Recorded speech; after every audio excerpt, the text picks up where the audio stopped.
What is the World Cup for Africa? Cameroon beating Brazil, Tunisia beating France, Senegal and Morocco qualifying for the next round, and Ghana making Luis Suarez cry.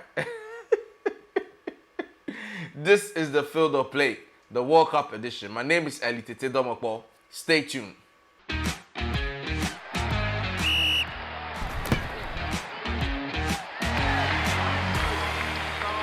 So we are back, and I can imagine the entire mood of the nation, the entire mood of people in Ghana, fellow citizens, fellow Ghanaians. The Black Stars have lost their game against Uruguay, and they are out of the World Cup competition. Yes, but there's a twist. Even though we didn't win, it feels good not allowing Uruguay to qualify to the next stage. It's like bitter sweet. You are sad and happy. You are happy and sad at the same time. I don't even know how to explain it. What?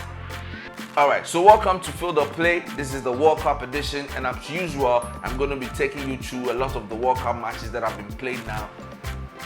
There's no good news for Ghana, but we'll take like that. The guys put up a good performance, but I sort of think we shouldn't have gone with almost the first team selection we went into the Portugal game with. I mean, immediately I saw the team selection, I was like, no, this is not going to help us. We should have used the same team selection we used to beat South Korea. It was more of an offensive, it was more of an attacking option, but we went in to defend. Look at the defensive blunders that we made that caused Uruguay to get those 2 goals. I'm not happy. Yeah, after that, I have to say it, I'm not happy. Look, I'm wearing my Black Star jersey. I'm excited, I'm in the mood just to support my team. Well, but it comes with the situation. It comes with the environment. It comes with the terrain. In football, you either win or lose or draw. You know, today, we got a loss. But we take it in good faith. We build on it and prepare for the next tournament, right? We have African Cup of Nations, then again we can prepare for the World Cup. All right, so let's go into the match. I mean, the match started off pretty good. 10-15 minutes of the game, we were playing quite decent, and we got a penalty. Kudus was very clever on the ball. He made sure he touched the ball so that the keeper will foul him, and we got a penalty. It was a penalty. Even before the penalty, the Uruguayan players were trying to mess up the penalty spot, and our captain, Dede, I don't know why he kept too long on the ball before taking the penalty, and it felt like it was very casual. I mean, it was like history repeating itself. The same thing happened in 2010. We had our destinies in our hands. Asamoah Gyan missed that penalty, and then we lost the game.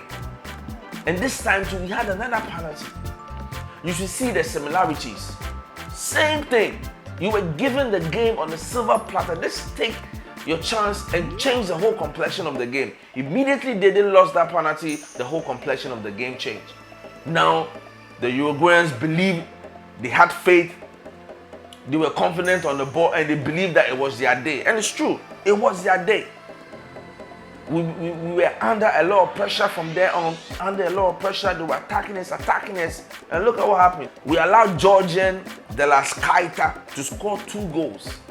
But when we went for the halftime break and we came back, I mean, the guys were pushing.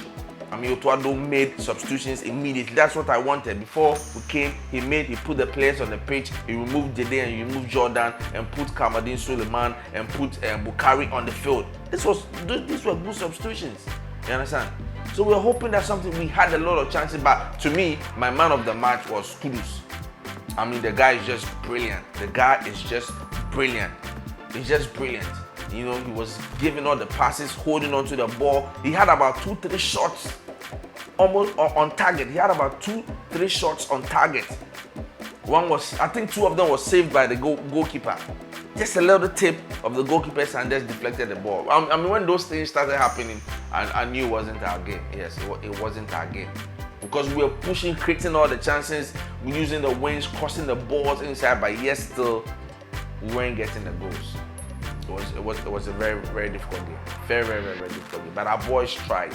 Our boys tried. I mean, it looks like we have a brighter future if we keep the same set of players, introduce some new ones, and we don't let all these issues of bribery payment and all those things. We either we maintain the coach or we give it to Chris Hutton. That we maintain the coach, but he said either we maintain the coach or we give the job to Chris Hutton, somebody that can handle the players, gel them so that we perform better in our next competition, right? So that was it for the game. We lost, but it sort of felt sweet because Uruguay weren't able to qualify to the next stage. And did you see the look on Suarez's face when he was crying? Oh yes, I was happy. Yes, I was happy. In 2010, Luis Suarez, you dashed the hope of an entire continent.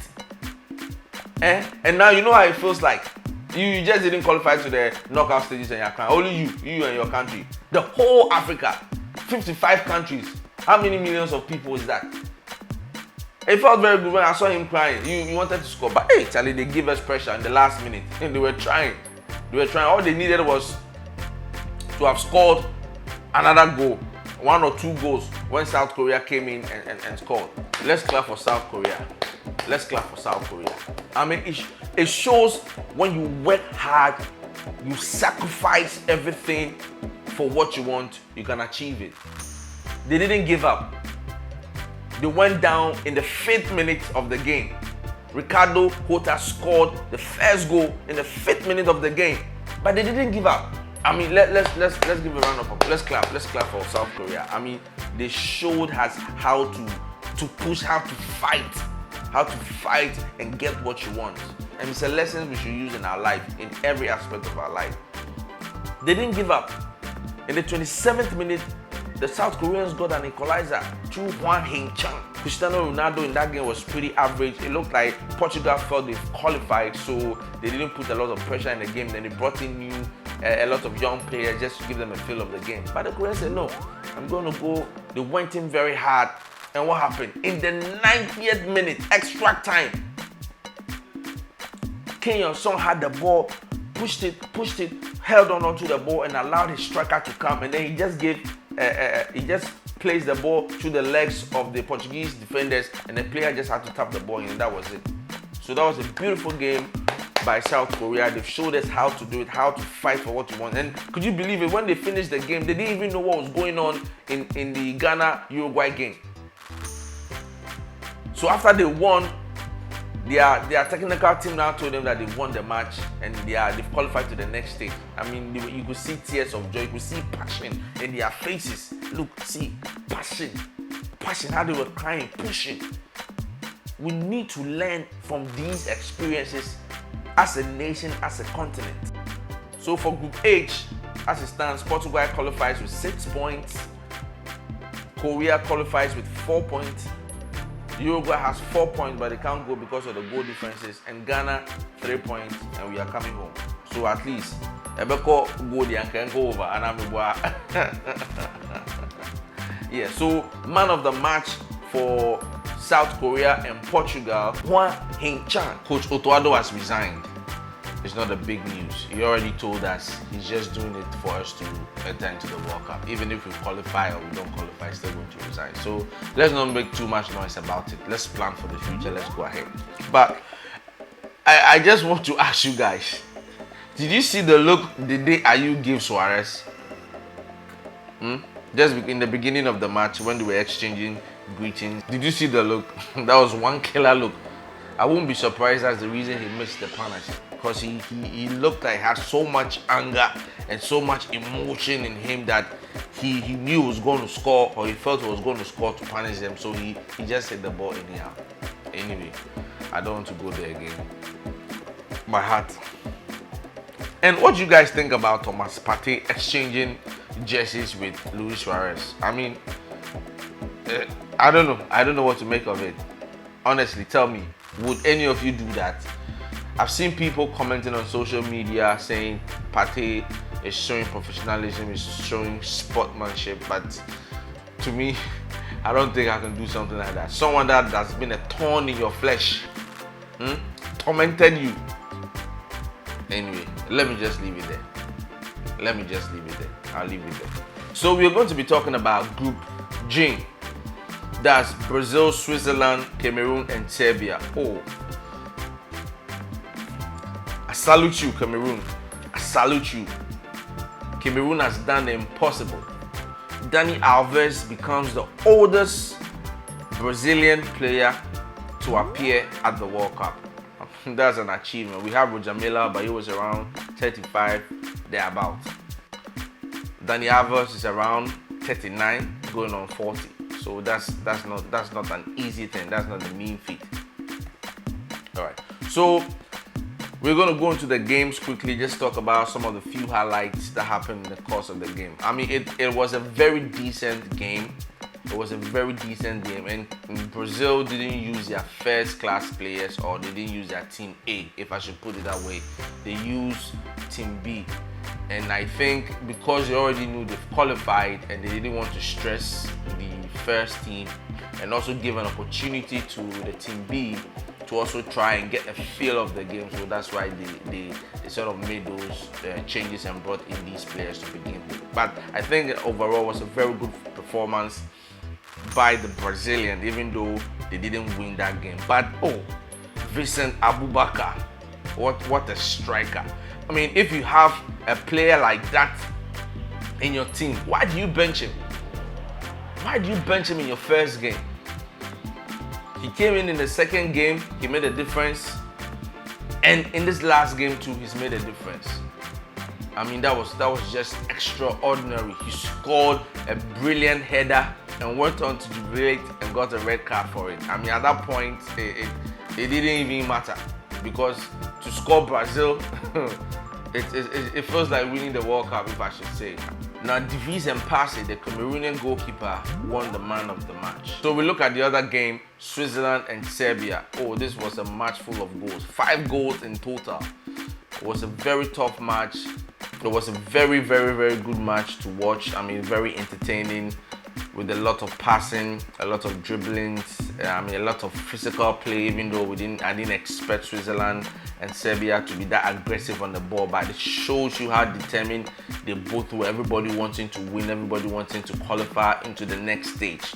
You understand? So it's sort of unfortunate, even though Cameroon scored, or even though Cameroon won, they will not be able to make it to the next stage of the competition. But we say, Charlie, we take our hats off to them, even though you are out of the competition. And what's the biggest bang you can ever go out with is scoring the #1 team in the world, right? So now I'm asking myself, #1 team, #2 team, is it just on paper, or I should not even go there?